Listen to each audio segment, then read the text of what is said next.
अस्सलाम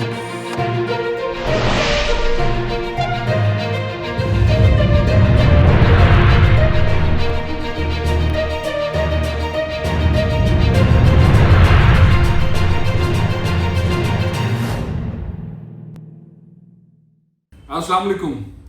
बड़ी डेवलपमेंट है, बड़ी खबर है। शहबाज शरीफ साहब जिनके बारे में कहा जा रहा था कि 18 फरवरी को उन्हें गिरफ्तार कर लिया जाएगा, फर्दर जुर्म आयद हो जाएगी, तो ऐसा नहीं हो रहा है। ज़राए कहते हैं कि अभी उन्हें गिरफ्तार करने का फैसला मुलतवी किया गया है। फर्दर जुर्म आयद कल नहीं होगी बल्कि तारीख दी जाएगी। अब इसके पीछे सिनेरियो क्या है? सिनेरियो बहुत ही ज़बरदस्त है। 2-3 चीज़ें बड़ी अहम, बड़ी डेवलपमेंट है वफाक के लेवल पर। उसके असरात सिंध में भी आ रहे हैं, इत्तेहादियों की वजह से उसके असरात सिंध में भी आ रहे हैं। उससे बेनिफिट हो सकता है GDA को, उससे बेनिफिट उठाने की कोशिश कर रही है MQM। किस तरह? आपको याद होगा शहजाद अकबर साहब जो मुशीर थे एहतसाब के, वो हर दूसरे दिन प्रेस कॉन्फ्रेंस करते नजर आते थे, अकेले भी और दीगर वज़रा को साथ बिठा के भी, और एक पैनी, एक रुपए, एक डॉलर, एक पाउंड के डॉक्यूमेंट्स देते थे, डिस्कस करते थे, मीडिया को देते थे और बताते थे कि इस दिन शहबाज शरीफ अंदर और नवाज शरीफ से मुतालिक ये हो गया और मरियम से मुतालिक ये हो गया और सलमान शहबाज से मुतालिक ये हो गया और हमजा से मुतालिक ये हो गया। लेकिन वो हुआ कुछ नहीं। तो उनको हटाया गया और उनकी जगह एक खामोश शख्सियत जो कि बहुत ही खामोशी से काम कर रही है, ब्रिगेडियर रिटायर मुसद्दिक अब्बासी साहब काम कर रहे हैं।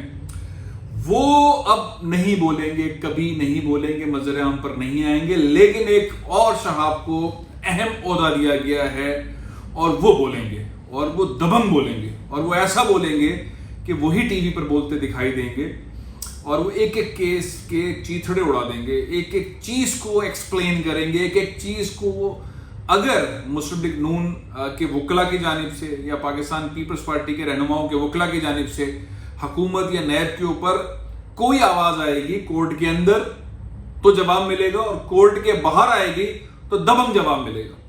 तो तैयारी मुकम्मल है और एक ऐसे शख्स को तैनात कर दिया है जो एक एक लम्हे पे जवाब देंगे। यानी कि जो ब्रिगेडियर साहब हैं मुसद्दिक अब्बासी साहब जो कि एडवाइजर हैं एहतसाब के, वो खामोश रहेंगे। वो जल्दी से कागजात पूरे कर रहे हैं, कागजात बना के वो नैब प्रोसिक्यूटर जनरल को देंगे। प्रोसिक्यूटर साहब जो है वो दबंग अंदाज के अंदर काम करेंगे।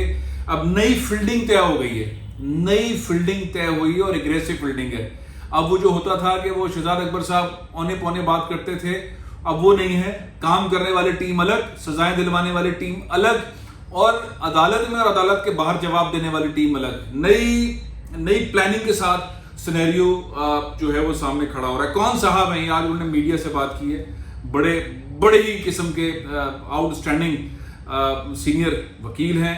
अक्सर मैं उन्हें अपने प्रोग्राम में भी लेता रहा हूं। अजहर सिद्दीक साहब, जरा उनका क्लिप सुने, किस अंदाज से उन्हें सहाफियों ने छेड़ा है और किस अंदाज से उन्होंने सहाफियों को खेला है और मैसेज उन्होंने क्लियर दे दिया है कि अब जो है दमादम मसकलंदर कोर्ट के अंदर भी होगा, कोर्ट के बाहर भी होगा। मुस्लिम लीग नून और पाकिस्तान पीपल्स पार्टी को जवाब उसी पॉइंट पर कोर्ट के अंदर भी मिलेगा, बाहर भी मिलेगा। ऐसा नहीं कि वजीर आके 3 घंटे 4 घंटे अगले दिन आके कागज लेके जवाब दे रहे होंगे, भाई इन्होंने ये कहा था तो इसका मैं जवाब दे रहा हूं। तो तैयारी उसी लम्हे। जरा सुने अजहर सिद्दीक साहब क्या फरमा रहे हैं। अदालत ने 2 सवाल सामने रखे हैं। उन्होंने कहा है जो ट्रस्ट डीड है वो जाली नहीं है, और दूसरा ये है कि अगर एक बाप अपनी बेटी को कोई तोहफा देता है, वो रकम ही क्यों ना हो, तो उसमें बेटी जिसको दी गई रकम है वो कैसे एक्यूज हो सकती है? मैं बड़ा सिंपल सा जवाब दे देता हूँ। अजहर सिद्दीक वकालत भी करता है और स्मगलिंग भी करता है। स्मगलिंग की आमदन भी डिक्लेयर कर देता है। मैं बता देता हूँ, अभी समझ लें। मैं स्मगलिंग की आमदन भी डिक्लेयर कर देता हूँ, मैं टैक्स भी दे देता हूँ।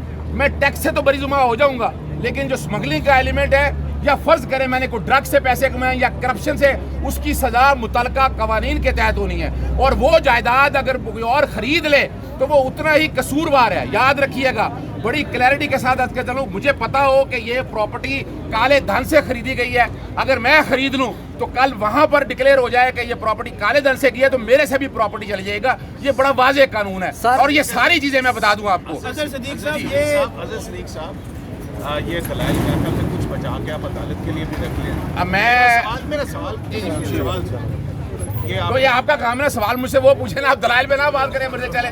सुने आपने कुछ ही की ऐनक लगाई दी है, ये ऐनक इमरान खान साहब ने आपको तोहफे में दिए, आप उनसे मुतासिर होके आए हैं, या इसका कोई सोर्स ऑफ इनकम और है ये, या 2 नंबर ऐनक है? यार कयूम सिद्दीकी साहब, ये 2 नंबर का ऐनक है। मैं सामने बताता हूँ, एक दौर में आप ही ने मुझे तोहफे पे दी थी मैंने वो लगाई हुई है। अब ये कसूर आपका है, अगर आप अपने आप को इमरान खान समझते हैं तो अल्हम्दुलिल्लाह मेरे लिए तो आप इमरान खान ही हैं। अजहर सिद्दीक साहब, एक चेयरमैन नैब की हदायत के मुताबिक आप आज थड़े पे आके प्रेस कॉन्फ्रेंस कर रहे हैं। देखिए मैं सिंपल सी बात आज करूं, एक जो बात है ना, और मेरा ये गिला है, मैंने नैब वालों को बड़ा वाज़ेह तौर पर कहा था कि ये जो मीडिया के ऊपर जो अदालतों से बाहर केस लड़ा जाता है, आप लोग इस हवाले से वाज़ेह नहीं करती हैं।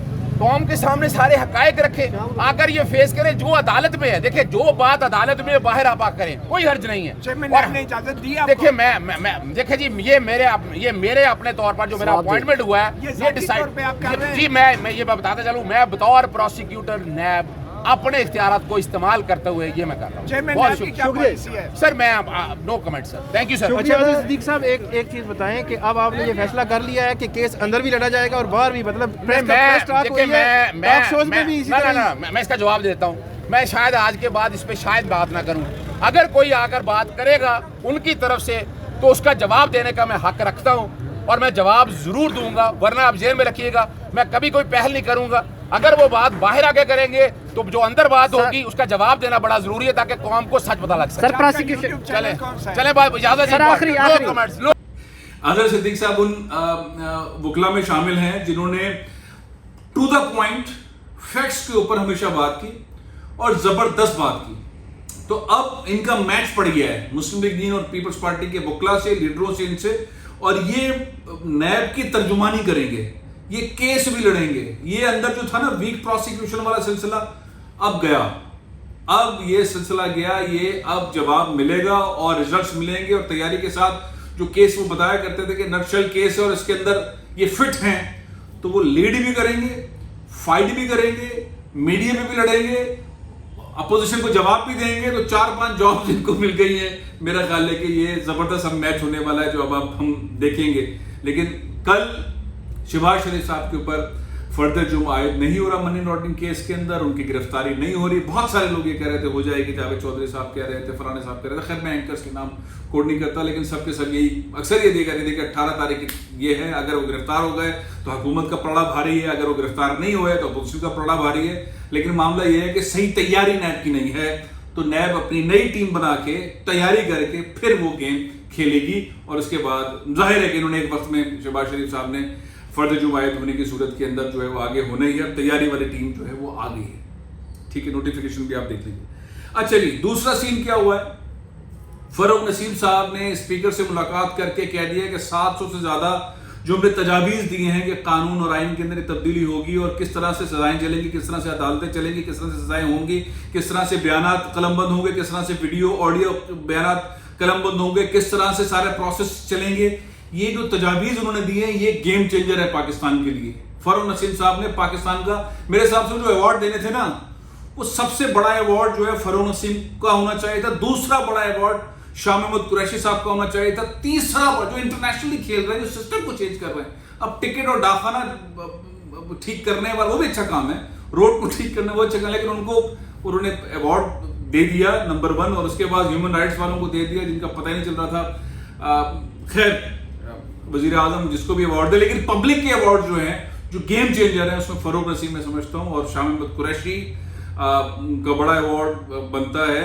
जाहिर इन लोगों को अवार्ड एक्सपोर्ट पाकिस्तान की बहुत बड़ी, खैर ये अवार्ड से। और जिस तरह की तर्जुमानी की बहुत मुश्किल टाइम के अंदर फवाद चौधरी ने, बहुत मुश्किल टाइम में उन्होंने जिस तरह की तर्जुमानी की, उनका अवार्ड बनता था, नहीं दिया, कोई बात नहीं, लेकिन यह कि आवाम को मालूम है किसने किस तरह से प्ले किया। और गलत अवार्ड देने की सूरत में या गलत अवार्ड्स जाने की सूरत में फिर रिएक्शन क्या हुए, प्रोग्राम कैसे हुए, लोगों ने कमेंट कैसा किया, कहानी कौन सी निकली, किताब कौन सी आई, और उसके बाद फिर पैमरा बीच में आ गया, फिर सोशल मीडिया की जंग शुरू हो गई, और उसके बाद फिर साइबर सेल जो है FIA का वो एक्टिव हो गया, और उसके बाद एंड जाके खत्म हुआ है। अभी एंड नहीं, मतलब अब तक स्टोरी यहाँ तक पहुंची कि इंसदाद दहशतगर्दी एक्ट के तहत एक सहाफी के ऊपर मुकदमा दर्ज और फिल्मी सीन आ गया, डस।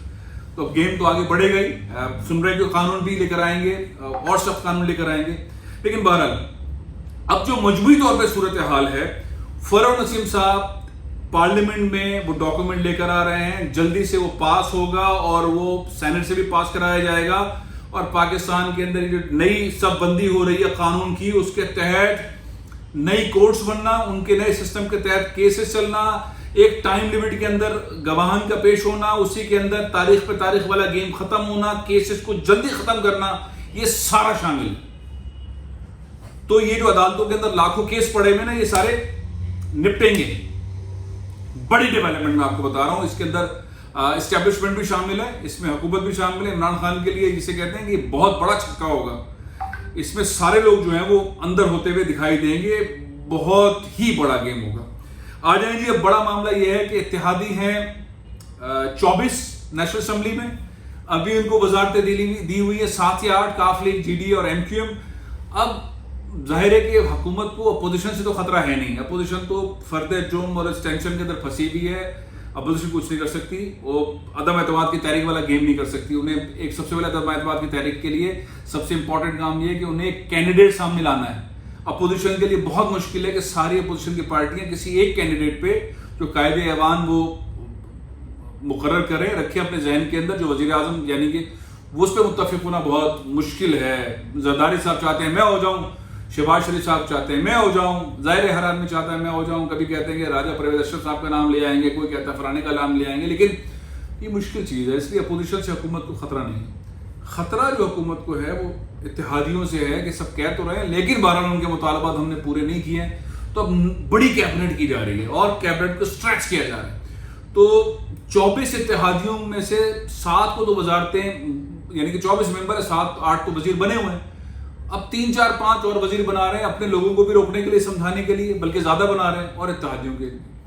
तो एमक्यूएम को एक वजारत और बटोरने की कोशिश कर रही है एमक्यूएम। फैसल सब्जवारी का नाम है कि उन्हें वजारत मिलनी चाहिए, सेनेटर फैसल अली सब्जवारी साहब मिलनी चाहिए, उनका नाम चल रहा है, जराए बता रहे हैं।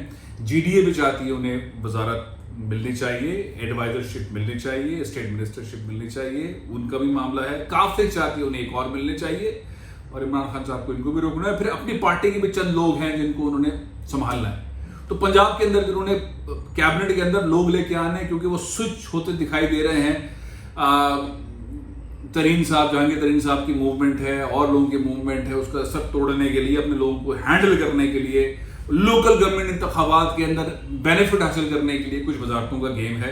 तो वहाँ पे भी काफ लीग हाथ मारने के मूड में है और वफाक में भी हाथ मारने के मूड में है। एमक्यूएम भी चाहती है कुछ चीज़ें ऐसे कर ले, तो ये बेनिफिट उस साइड पे जा रहा है। इस सारे सिनेरियो के अंदर क्या चीज़ निकल कर आएगी, कोई ऐसा तरीका है, इशारे ये मिल रहे हैं कि एक नया सेटअप डिज़ाइन किया जाए। उस सेटअप को, दोबारा से ये बातें हो रही हैं, उस सेटअप के अंदर नेशनल गवर्नमेंट टाइप का एनवायरनमेंट क्रिएट किया जाए। ये महंगाई का जो एक इंटरनेशनली जंग चल रहा है जिसका इम्पैक्ट पाकिस्तान में आ रहा है, लेकिन बाज़ फैसले गलत हुए हैं और ये फैसले जो रिसेंट हुए हैं पेट्रोल वाले, ये हर जगह के ऊपर डिस्कस हो रहे हैं कि इंटरनेशनल मार्केट के अंदर फ्यूल के प्राइस कम हुए हैं और पाकिस्तान में ओगरा ने लिखे थे 4.5 रुपये कीमत बढ़नी चाहिए और उन्होंने बढ़ा दी है 12 रुपये। तो ये फैसले आवाम के ऊपर ये वाकई बोझ हैं।